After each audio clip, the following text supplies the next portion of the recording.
Good day, and it is my vacant at may pinadalang laptop yung kasama natin na nahulog daw dahil sa lindol.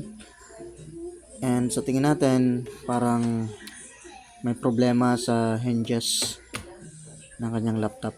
Naghihiwala yung keyboard part doon sa screen part ng kanyang laptop. Tingnan natin kung saan banda naputol yung hinges ng kanyang laptop.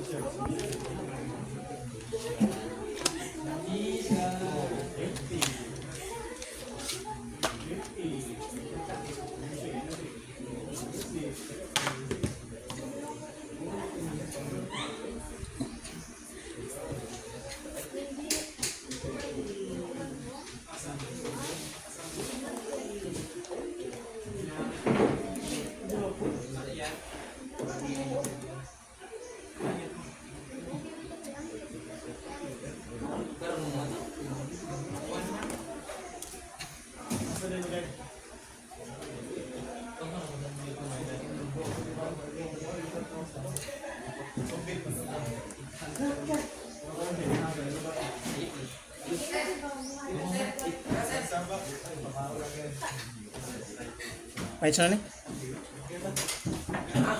Ha? Sige, karan lang. Thank you. Yun nga ang problema ay putol yung mga hinges niya. At ang gagawin ko dito ay isosold ako. So para ma-protection yung mga wire, kailangan kong lagyan ng karton para hindi mainitan yung mga wire.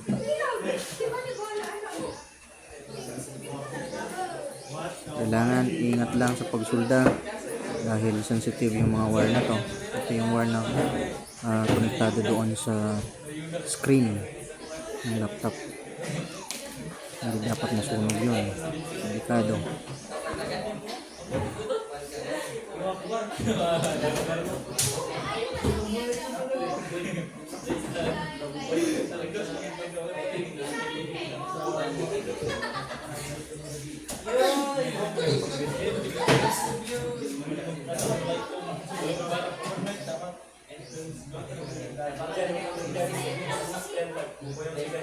And yung mga lock ng laptop ay natanggal doon sa pagkakakabit, so kailangan natin siyang i-mighty band para may kapitan ulit. May kakapitan ulit yung mga screws mamaya. Kailangan idikit gamit yung mighty band. Tamtamang ano lang, daming ng mighty band. Iwasang madikitan yung mga wires.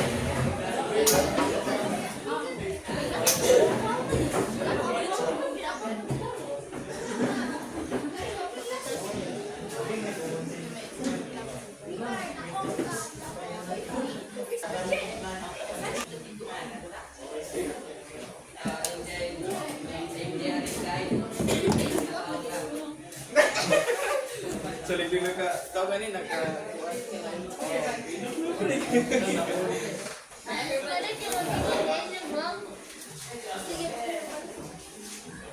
Pala kitang-kita sa screen ng laptop yung reflection ng camera ko.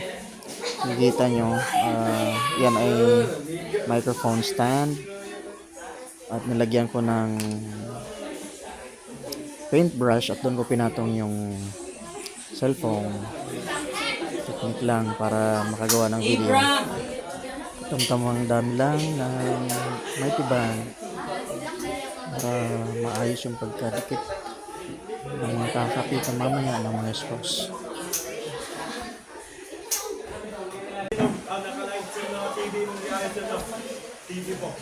TV? Opo. Wala na kasi kay TV ka na bitaw. Hindi ka na bitaw. Sir ka na mag-gumamit ka nag-cash ka. LCD na yun. Balyan mo nag-LCD.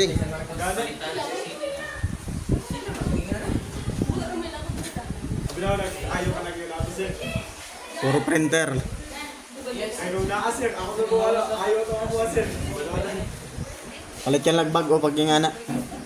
Pag LCD. Mahalo po di ba ayos mo? Oo.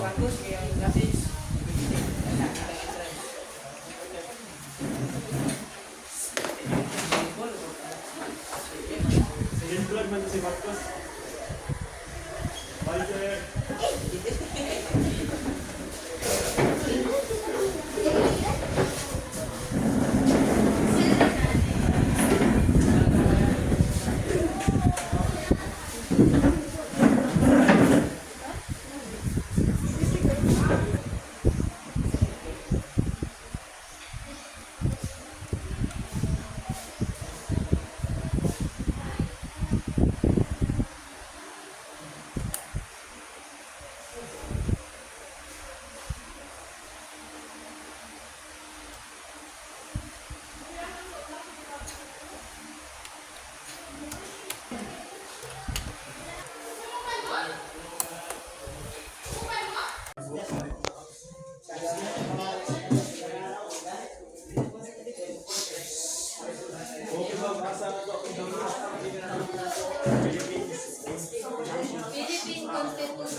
Philippine Constitution 2020.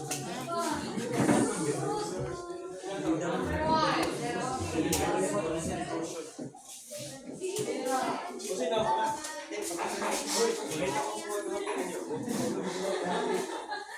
dalawa mo sila.